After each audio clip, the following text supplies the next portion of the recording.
re mo mmileng wa Sedonia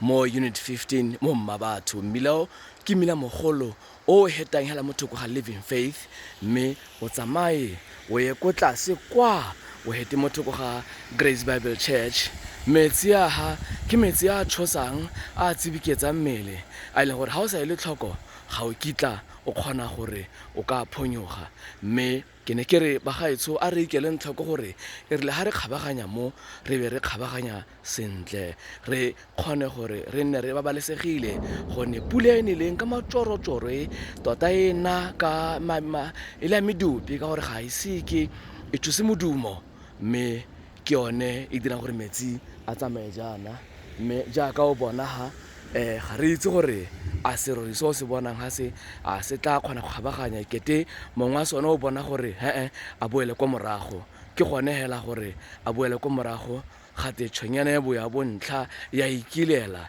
mme ga a batle gore a iphitlhele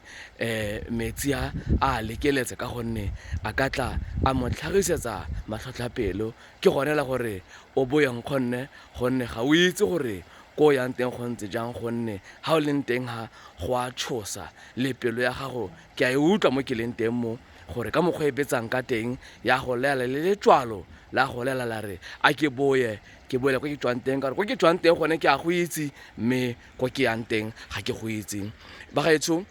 mabogedi ya ka o lebeletse ha metsi a ke metsi a matona tota, ha o ka tsena mo gone a tlile go hitlhisa mo mangweleng kgotsa ha godimo ga mangole. Mme go botlhokwa gore re itlhokomele thata gore metsi a seke gongwe a re tsenya mo kotsing kgotsa ra iphitlhela rona re itsentse mo kotsing ka go lekeletsa metsi a bona mokotla o hao a dira mokotla ha a tsena ha a behile, ga a monate, ga ana botsalano, ga ana gore ke amana jang le wena, a kotsi. Nna o reeditse 1098.